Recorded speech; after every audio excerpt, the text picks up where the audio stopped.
नमस्ते, Vande Mataram. Revolution India channel पर आप सबका हार्दिक स्वागत, अभिनंदन। दर्शकों, जैसे कि हर बार मैं एक वायदा करता हूं, किसी न किसी ऐसी ख़ास शख्सियत से मुलाकात कराऊंगा। और आज के हमारे ख़ास मेहमान सोनीपत लोकसभा सीट से राष्ट्रीय लोक स्वराज पार्टी के लोकसभा प्रत्याशी श्रीमान सुनील जोगी जी हमारे साथ हैं। सुनील जोगी जी, आपका रिवॉल्यूशन इंडिया चैनल पर हार्दिक स्वागत, अभिनंदन। पाचल साहब, आपका चैनल का और आपका भी स्वागत है मेरा पूरा गांव में और पूरा समाज में और पूरा परिवार, हमारे सारे परिवारों की तरफ से आपका स्वागत है जी हाँ। दर्शकों, इस समय मौजूद हूँ मैं जींद के बिशनपुरा गांव में, और एक ऐतिहासिक घटना कल ही ये हुई है कि एक गरीब घर का, सामान्य घर का एक आम बच्चा, युवा ही कहूँगा मैं, सुनील जोगी, जिन्होंने पहले भी संघर्ष के रास्ते को अपनाया। उनके परिवार से ब्लॉक स्मिथ आपकी धर्मपत्नी है, इनके परिवार से रही हैं स्वर्गीय श्रीमती प्रीति जोगी जी रही हैं, और जो अब इस दुनिया में नहीं है। लेकिन उसके बाद जोगी जी ने, सुनील जी ने एक रास्ता अपनाया कि समाज सेवा और जनहित का एक विषय लेके चले वो। हम जानना चाहते हैं सुनील जोगी जी से, जोगी जी, क्या मिशन लेके आप सोनीपत लोकसभा की सीट से बतौर उम्मीदवार चले हैं? क्या स्वप्न आप लेके चले हैं? क्या जिम्मेवारियां, क्या चुनौती और कठिनाइयां आप महसूस करते हैं, और किस प्रकार की आपकी तैयारी है? जी, बताते चले सुनील।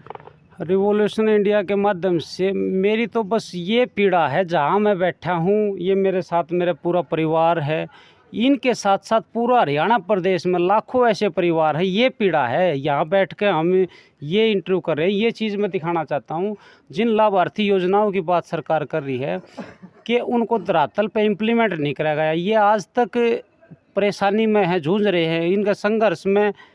तो मैं खड़ा, हमने हर जगह प्रयास किया, इस चीज़ को बताने का प्रयास किया। तो आज के माध्यम से मैं यही चीज़ कहना चाहता हूँ, क्या कारण रहा है कि प्रशासन के डीसी, एडीसी, जितने भी अधिकारियों को हमने गुहार लगाई, मंत्रियों को लगाई, सब नेताओं को लगाई, पार्टियों को लगाई, और आज तक वो इन घरों तक नहीं पहुंच पाई। ये घर के हालात ऐसे हैं कि लाभार्थी योजना, जो प्रधानमंत्री आवास योजना से कहा जा रहा है कि 4 करोड़ मकान बना दिए।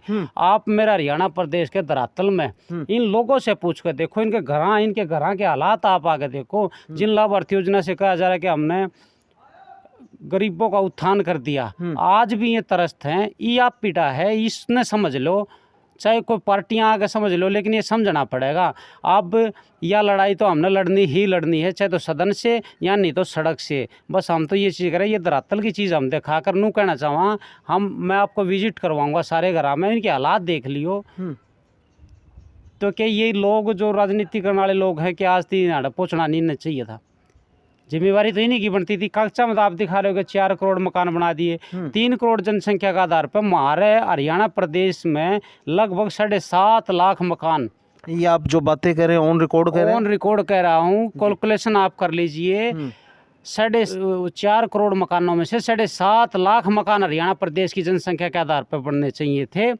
लेकिन हरियाणा प्रदेश में, मेरे गाँव की बात, एक गाँव से ले लेते हैं, यहाँ पे एक मकान बना है 10 वर्ष की योजना के दौरान बीजेपी की। यहाँ एक मकान बना है। और रही बात 150 करोड़ जनसंख्या में 4 करोड़ मकान बनाए हैं सरकार ने। 30 करोड़ परिवार होंगे, एक परिवार में एवरेज 5 सदस्य लगा के चलो। 30 करोड़ को जब 4 से डिवाइड करेंगे तो इसका मतलब क्या हो गया कि हर 7वां घर सरकार ने बनाया है। 1 2 3 4 5 6 7। तो हालात देख लो ना, आप आगे देखो ना एक बार धरातल पे। ऑन रिकॉर्ड कह रहा हूँ कि 4 करोड़ मकान बना दिए, तो इसका मतलब क्या पूरा भारत में हर 7वां घर सरकार ने बना रखा है जी। तो उसका धरातल पर आके क्यों नहीं निष्कर्ष निकाला जाता? यहाँ तो मतलब कि ये सारे टूटे पड़े हैं। हर 7वां घर, रिकॉर्ड तो उनको है, हर 7वां घर कागजा में सरकार ने बना दिया।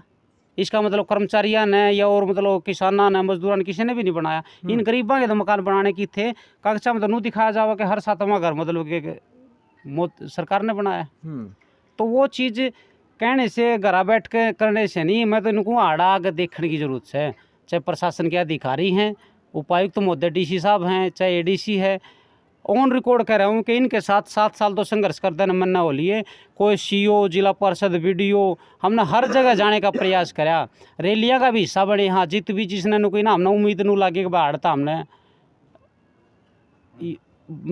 उम्मीद नू जागी कि भाई न्याय मिल जाएगा, न्याय मिल जाए, तो हमने वो सारे दरवाजे खटखटाने का काम करा। लेकिन नहीं, आखिरी हथियार यो नू मान्या कि भाई जब तक हम इनकी आवाज़ को आगे लेके आना है तो या तो फिर सड़क पर उतरना पड़ेगा या फिर सदन की लड़ाई लड़नी पड़ेगी। सड़क पे तो आप उतरे हैं और आपने झेला है उस प्रदर्शन को, उन सरकार के या शासन प्रशासन के व्यवस्थाओं को आपने वो टीस देखी है और अब आप सदन के रास्ते पर चल पड़े हैं।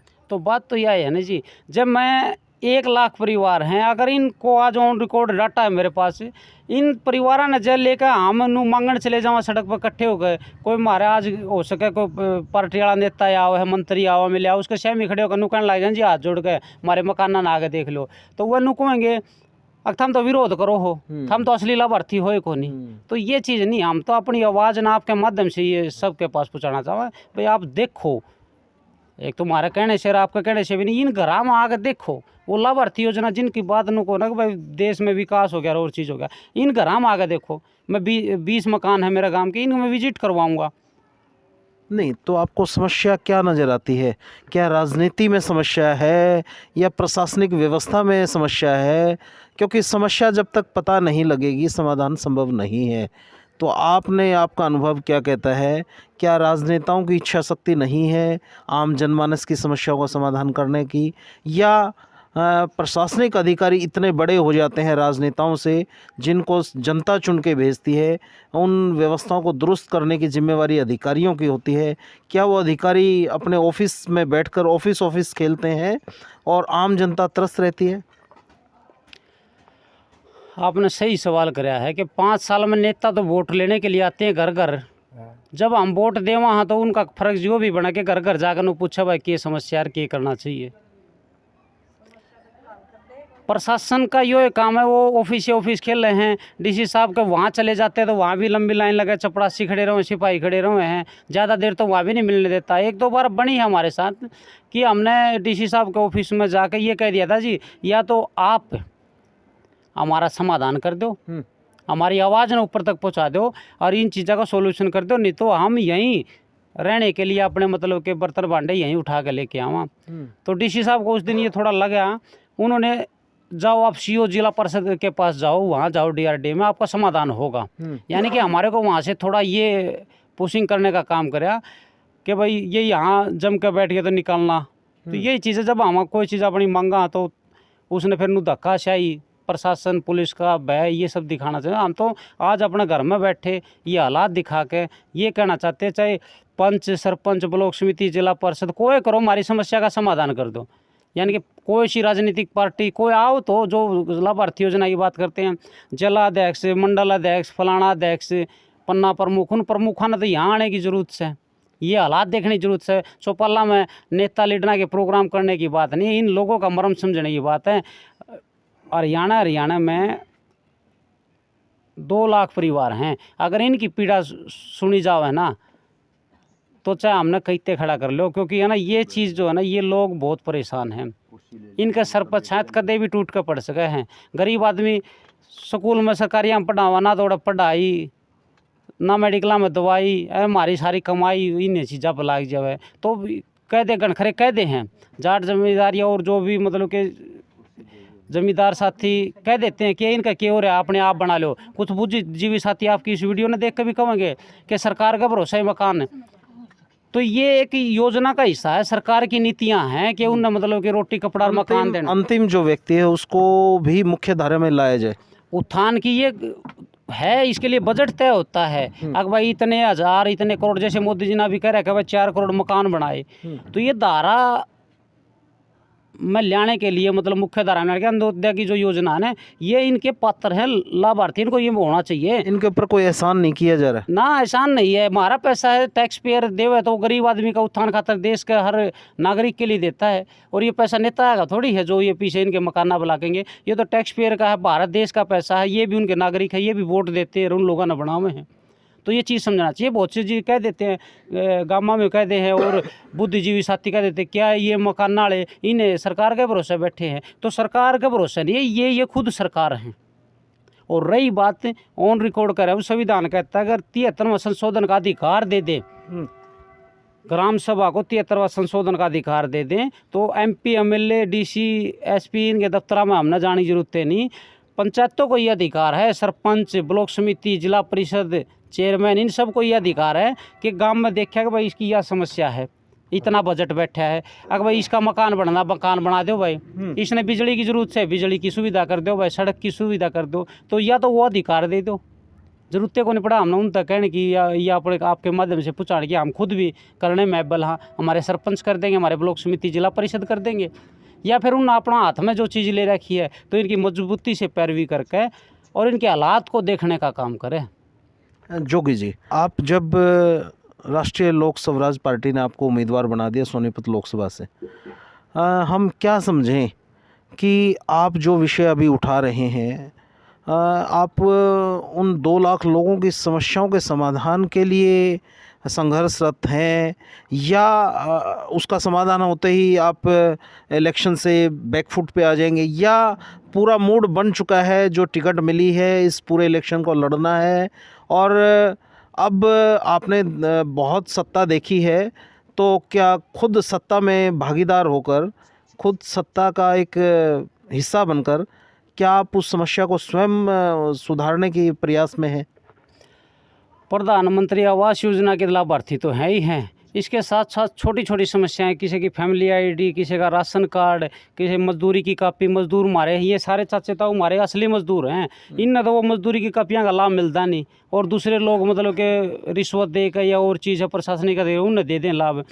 तो आपने जो सवाल कराया है सीधा सीधा, अब बात मेरा जीवन का बस अब एक ही लक्ष्य है भाई, परिवार का भी मैंने पूरा सपोर्ट तो मिल गया और जो परमात्मा ने जो विधि का विधान था उसने भी कुछ संदेश ऐसा ही दे दिया कि भाई मेरे साथ जो पारिवारिक घटना जो यही था कि मैं अपने जीवन को भी धीरे धीरे उन्हीं विचारों में, उन्हीं चीज़ में रह के अपने जीवन को भी समाप्त कर लेता। लेकिन वहाँ से शिव शक्ति भोलेनाथ ने शमशान भूमि से मेरे को ये आशीर्वाद दे दिया, इन लागा की सेवा कर। बस अब तो एक बात है, आपके माध्यम से मैं कड़वी बात कर रहा हूँ, इनके मकाना की नींव तो बस अब सड़क से तो संघर्ष कर लिया, हम सदन से मतलब इनके लिए खड़ा रहना, बस इनको जीवन समर्पित है।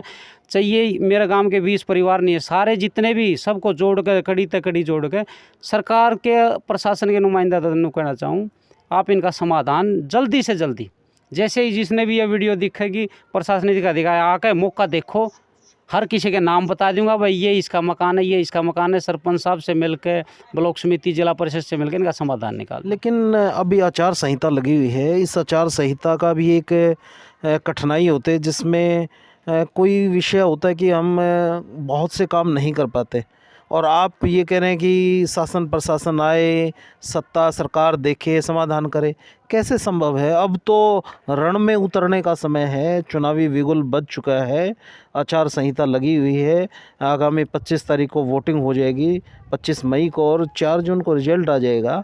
हम जानना चाहते हैं कि आपकी तैयारी कैसी है, किस प्रकार से इलेक्शन को लड़ने की तैयारी है, क्या रणनीति है और क्या इस रण में कहीं रण छोड़ तो नहीं होंगे सुनील जोगी जी, या रण विजयी होंगे? बस संघर्ष करना है, लड़ना है और इनकी उम्मीदों पर खड़ा उतरना है। और रही बात आप आचार संहिता की, कोई पाबंदी नहीं है इसमें, ये वो परिवार हैं जिनके पास होकर पैसा सैंक्शन करके हर चीज़ हो गई है। जो चीज़ आचार संहिता में होती है नई घोषणा नहीं कर सकते। मैं किसी ने कहूँ नया मकान इनका करना है, वो चीज़ नहीं करवा रहा है। ये तो वो लोग हैं जो 8 साल से इनका कहा जाए आज आगे, तड़का आगे, परसों आगे, चौथा आगे, ये वो लोग हैं। इनने मतलब दुखी होकर, किसी ने अपना बालक बहना था, किसी की कोई मजबूरी थी और चीज़ थी, तो उन्हें सोचा भाई घर में प्रोग्राम है शादी का माहौल, तो उन्हें बेचारे कर्जे ले दे कर ठा लिए। ये 2 लाख परिवारों से अलग 50-60 हज़ार परिवार ऐसे भी हैं जिन बेचारा ने कर्जे ले लेके, ये छोटे छोटे लोन ले लेके अपना मकान तो बना लिए, लेकिन वो आज में किस्त पढ़ पढ़ के अपना मतलब घर में रोटी खावें, भूखमरी का काम करें कि उनकी किस्त बने। तो उनकी भी लड़ाई है ये जी कि उन लोगों की तरफ भी ध्यान देखा जावा। रही बात 1,30,000 रुपये देवे हैं, शहर में तो देवे 2.5 लाख रुपये और गाँव में देवे 1,30,000। 1,30,000 में कोई मकान बनाएगी? मारे ऑन दी रिकॉर्ड कह रहा हूँ कि पंचायत में जब कोई लेटरिन बाथरूम शौचालय सुबह शौचालय किसी चौपाल में या किसी सरकारी जगह बनाना पड़ जाए तो 2 लाख रुपया में बना है। नहीं, बनाने वाले तो वही इंजीनियर, वही सरकार, शासन प्रशासन, वही लोग हैं। फिर ये दोहरा मापदंड कैसे कि मकान के लिए तो 31 और सुलभ शौचालय के लिए आप कुछ और आंकड़ा आप दिखा रहे हैं। क्या कैसे वो संभव है? मकान तो बहुत अच्छे से होता है, मकान तो आप सस्ते में बना रहे हैं, इतनी कम कीमत लगा रहे हैं और शौचालय पर इतना खर्च हो रहा है। इसका मतलब शौचालय ज़्यादा बेहतर है एज़ कम्पेयर टू मकान। तो अब सरकार ने देखना चाहिए, जो ट्रांसपेरेंसी मतलब पारदर्शिता की बात, ईमानदारी की, कर्तव्य निष्ठा की बात करें तो वो उसने देखना चाहिए कि भाई 1,30,000 में हुआ कि जब वहाँ पैसा ज़्यादा लग रहा है तो फिर इन अधिकारियों में कर्मचारियों में कितने कितने खोट है।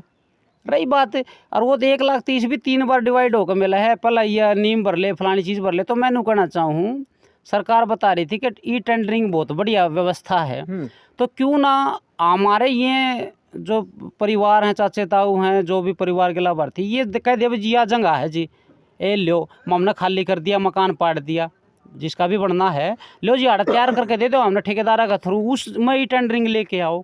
ये मुद्दा मैं उस टाइम पर भी उठाया करता। अगर मकान वाले ने कहो अगर भाई ई भी आड़ की पोजीशन है 1,30,000 में मकान नहीं बनता, फिर इन मजबूरी में दाएं बाएं से पैसा इकट्ठा करना पड़े हैं, कर नहीं पाते तो वो फिर लटका रहे, जब पहला बनाना पड़ा है फिर किस्त आवे है पहला बनाना। सुनील जी, जितना मैं समझ पाया, आपने ई टेंडरिंग का मुद्दा उठाया, सभी सरपंचों ने, ब्लॉक समिति मेंबर्स और सब लोगों ने इस विषय को उठाया। तो आप कहना ये चाहते हैं कि जो ई टेंडरिंग सरकार जिसको बहुत अच्छा बताती है, आम जनमानस को 31 देने की आवश्यकता ही नहीं। ई टेंडरिंग के माध्यम से सरकार बना दे, वो 31 में बना दे, 1 में बना दे, या जिस भी तरीके से उनको अगर जितना वो सक्षम है, इतनी अच्छी व्यवस्था है। जब शौचालय के आपने कितने बताए थे ग्रामीण परिवेश में? 2 लाख रुपये मिनिमम है, उससे भी ज़्यादा भी। मतलब जब शौचालय के लिए तो इतना बजट और घर के लिए इस तरीके से, फिर आम जनता को आप मकान बना के ही दे दीजिए ई टेंडरिंग के माध्यम से। क्यों आम जनमानस को उस पैसे को हाथ में देते हैं? आप अपने तरीके से बनाते चलिए और देते चलिए। बिल्कुल सही बात है। ये फिर आओगी पारदर्शिता, तो फिर आएगा पता चला कि भाई 1,30,000 में तो नीम भरी। ट्रांसपेरेंसी तो तब होगी। कहूँ तो कह दिया कि ये प्रधानमंत्री आवास योजना के तहत बना है मकान, बोर्ड तो लगवा दिया उस पर, उन्होंने तो देख लो कि इसमें कितना कॉन्ट्रीब्यूशन, कितना गरीब आदमी ने फिर मतलब कर्जे ठाठा करना पड़ा।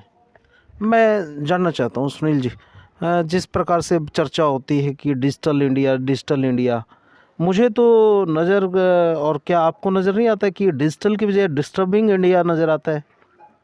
हर व्यक्ति, छोटा बड़ा, जवान बच्चा बूढ़ा, कहीं कोई फैमिली एड में इनकम के लिए मारामारी कर रहा है, ऑफिस के चक्कर काट रहा है, वो ऑफिस में बैठे बैठे ही हरासमेंट हो रही है आम जनता की, वो ऑफिस खेल रहे हैं। तो क्या ये डिजिटल इंडिया है या डिस्टर्बिंग इंडिया नज़र आता है? मैं तो आज नहीं, मेरी तो पिछली बाइट उठा के देख लो, 1 साल पहले लगाया करता परिवार पहचान पत्र, नहीं वो परेशानी पत्र जो बना रखा है, लोगों ने परेशान करने का पत्र है। भाई एक के घर में 50 फैमिली आईडी हो रही है, क्यों कर हो रही हैं?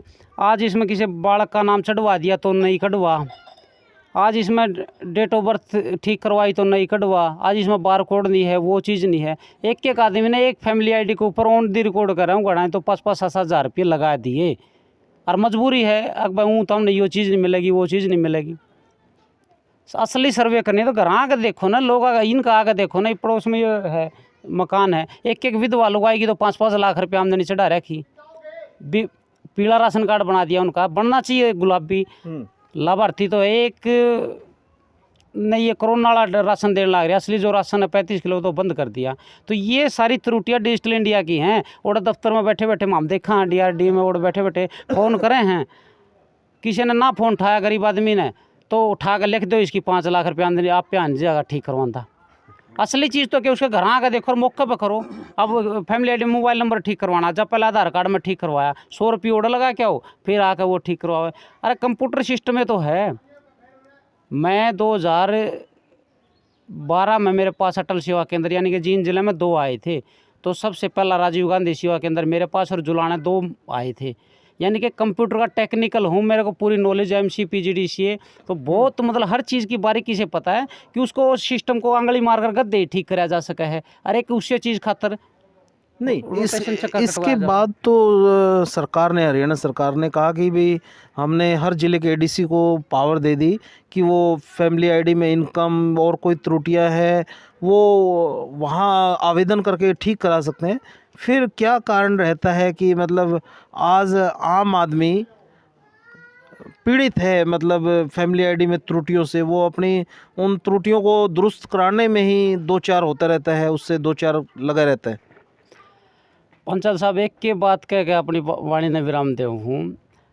अब गेहूँ का सीजन चल रहा है, वो अपने 2-4 गद्दे का लगा और खेत में जावे आक वो मतलब फैमिली आईडी ने ठीक करवावे।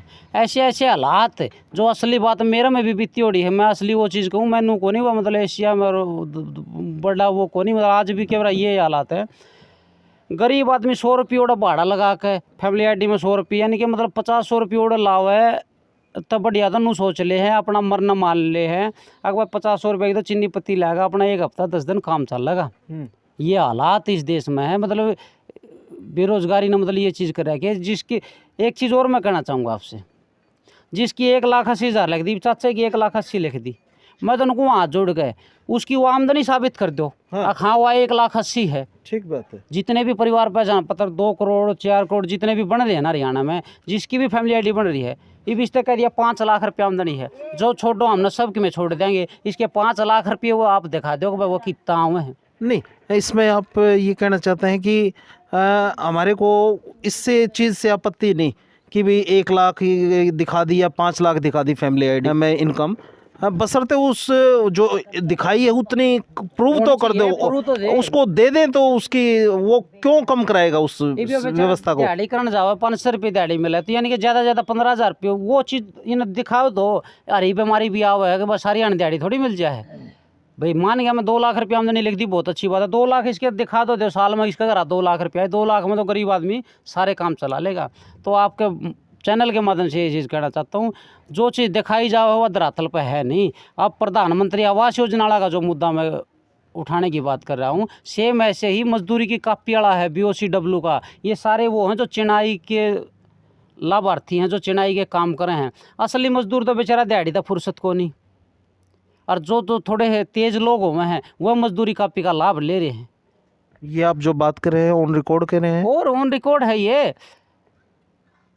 जो अपने मुख्यमंत्री नायब सैनी बन रहे हैं ना, उस टाइम पे ये कैबिनेट मिनिस्टर होते थे, जो पिछली जो टर्म थी उसमें थे BOCW के श्रम मंत्री थे। उसका फर्जीवाड़ा मैं आज बता दूंगा कि एक ठेकेदार ने मतलब फर्जी सर्टिफिकेट दे देकर हजारों लाखों लाभार्थियों को तो गलत दे रखा है। जो असली लेन के थे, जिनके बड़का ने वजीफे स्कॉलरशिप मिलनी चाहिए थी, उन तक किसी तक मिला को नहीं। बहुत बड़ी आप बात कर रहे हैं। तमाम बढ़ने की जरूरत है, इनके घर में जाकर पूछने की जरूरत है वास्तव में भाई तेरा किसा बनना चाहिए। ये भी मेरा पच्छा ही है, ये रोहतास पुत्र कंवर सिंह और उस साइड ये Shakuntala wife of Kanwar Singh. ADC साहब आज आ जाओ, इब्बे आ जाओ, लाइव चलते आ जाओ, प्रूव तो करके दिखा दो। ये पीला जो इनका राशन कार्ड बना गुलाबी के पात्र हैं, ये वास्तव में इनको जरूरत है कि वह वास्तव में एक बढ़िया सरकार की तरफ तो सुविधा मिले, तो गुलाबी की जरूरत है। लेकिन देखता तो कोई नहीं, कोई आकर देख लो ना। नहीं, जरूरत उस व्यक्ति की है, ये वास्तव उसकी परिस्थितियों की आप बात कर रहे हैं कि परिस्थितियां उसकी परिवार की ऐसे हैं कि वो बनना ही गुलाबी चाहिए। आर्थिक परिस्थितियां ही हैं, मजदूर आदमी की परिस्थितियां। बाबा साहब भीमराव अम्बेडकर ने जो संविधान कल बाबा साहब का 13 तारीख को जगह जगह बाबा साहब का मतलब के सम्मान किया जाएगा। असली सम्मान तो जब इन लोगों ने मतलब के जो बाबा साहब ने जिनके लिए कानून बनाया था, जिन लोगों के लिए बनाया था, भाई ये गरीब आदमी ऊबर क्या हुए, इनके लिए बजट तो बनाया जावे, पीछे तो बहुत भरकम है, बहुत पैसा खर्च कराया जावे है, लेकिन वो आर्थिक पुछाया तो कौन जानता। राजीव गांधी के टाइम में तो नू बतावे हैं क्या करते, आके 1 रुपया चलता है और नीचे चमनी पहुँचती है। वो काम ही आड़ा हो रहा है जी मौका पे। हूँ तो कह दे कि ट्रांसपेरेंसी है, पारदर्शिता, कुछ नहीं पारदर्शिता। आज असली लाभार्थी को तो लाभ नहीं मिल रहा, और जो बिचौलिए हैं, जो ये पार्टियाँ के दलाल हैं, एजेंट हैं, मिली भगत है, जिनकी नेता लीडर गए, वो अपने काम कटवा जाए हैं। और जो वो असली आदमी जो संघर्ष करी जा है, जो बिना 20 दिन में बेचारा कोशिश करे है डीसी का जान की लो जी मेरी सुन लो, ओड़े भी नहीं सुनते, ओड़े भी रफा दफा करी और जी नमस्कार यार आपने चलो मेरे भाई। तो ये चीज़ है जी, इन लोगों की घर आके देखने की जरूरत है। एक चीज़ नहीं समझ में आती सुनील जी, जब डिजिटल इंडिया हो गया, मशीनी युग आ गया, कंप्यूटर युग आ गया, ये चीज़ें आदमी की मदद के लिए होती हैं। जहाँ व्यक्ति सक्षम नहीं होता उस काम को करने के लिए, वो इसका एक अपडेटेड वर्जन है, उसके बाद चीज़ें और स्पीडली स्मूथ हो जानी चाहिए, उन समस्याओं को समाधान के रूप में देखा जाना चाहिए। लेकिन उसके बाद भी कंप्यूटर में ये दिक्कत है, इस तरीके से यहाँ ये ITR का इशू है, यहाँ इस तरीके से ये समस्या है, वो मतलब ऐसा महसूस होता है कि जो कंप्यूटर हमारा सहयोगी के रूप में होना चाहिए, जिससे समस्याओं का समाधान होना चाहिए, उसको ही वो एक वो बना लिया ढाल कि वो समस्या के रूप में दिखाया जा रहा है शासन प्रशासन राजनेताओं की तरफ से।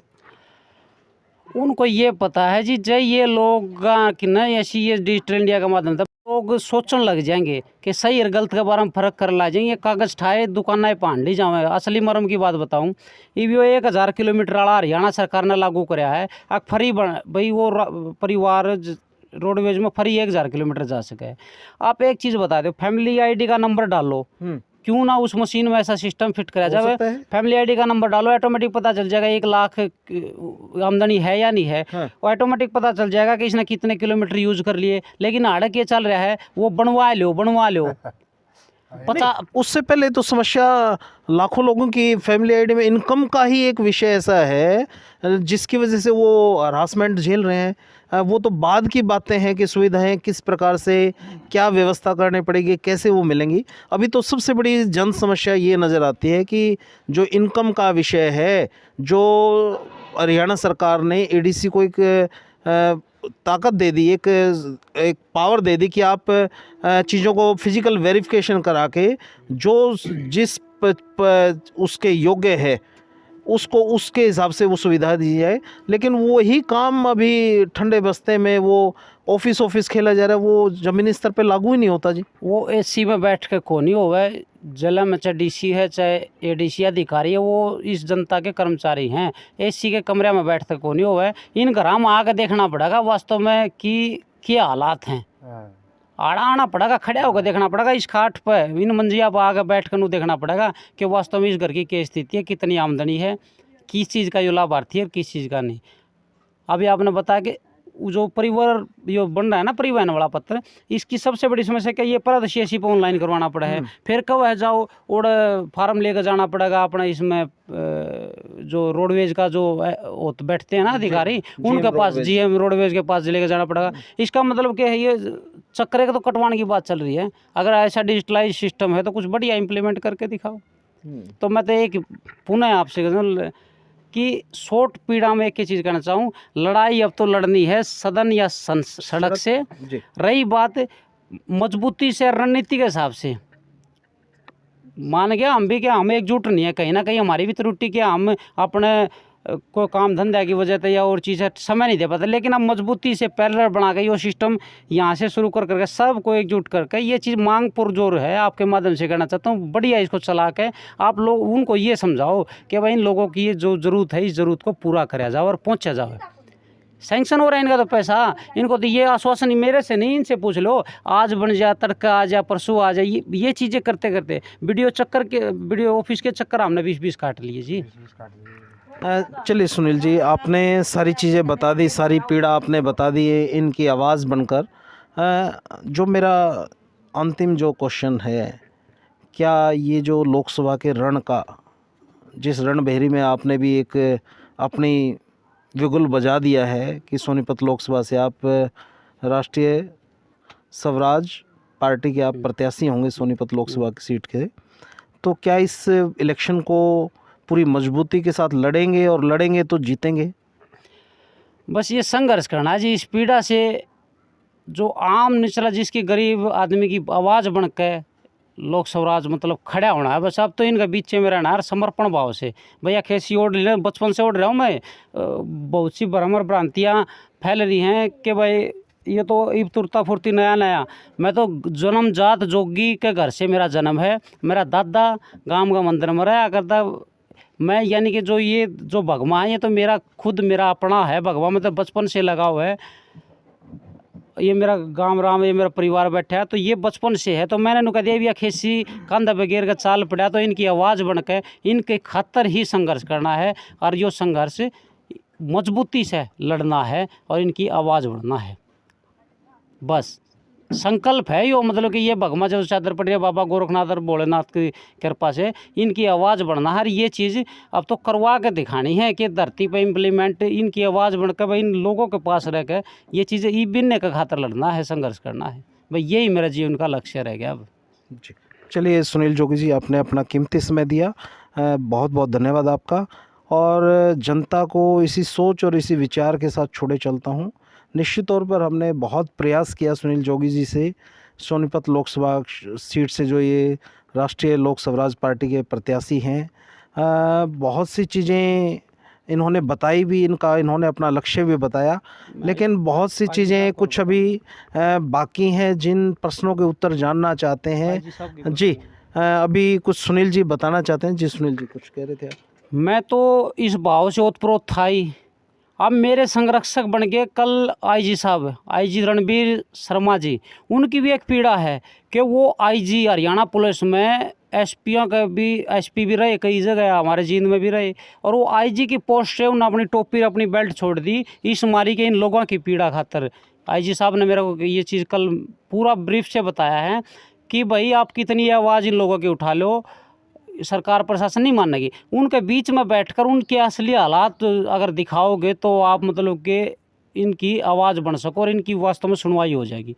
तो आईजी साहब ने कहा कि कानूनी दावपेच में हर चीज़ से मैं आपको गाइड करूंगा। संरक्षक हमारे लोक स्वराज पार्टी के जो राष्ट्रीय अध्यक्ष हैं आईजी रणबीर शर्मा, तो उनका भी एक संकल्प और उनकी पीड़ा है कि उन्होंने अपनी आईजी की टोपी जो और बेल्ट छोड़ी है ना, कि इसीलिए छोड़ी है कि भाई इन लोगों की बात आगे तक पहुँचानी। आज तो हम इतने स्वार्थी हो गए, हाँ कोई छोटी चीज़ भी कौन छोड़ी जा, और उन्होंने तो अपना मतलब एक आईजी की पोस्ट, हरियाणा पुलिस में आईजी की पोस्ट छोड़ना बहुत बड़ी बात हो जाए। इतना बड़ा अफसर, आईपीएस ऑफिसर, और अपना सब कुछ छोड़ कर आ गया। तो अब तो हमने उनकी कड़ी बन के या लोगों की आवाज़ उन तक पहुँचानी है, और वो हमारी पैरवी करेंगे और इनको हक दिलाने का काम होगा।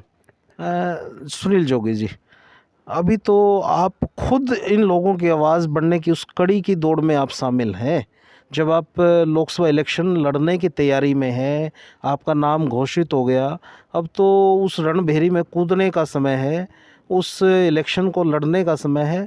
अब निर्णय वो आपका है, आप कितनी मजबूती से उस लड़ाई को लड़ते हैं और किस प्रकार से आप इन लोगों की आवाज़ को उठाते हैं। मैं छोड़े चलता हूँ दर्शकों को इसी सोच और इसी विचार के साथ।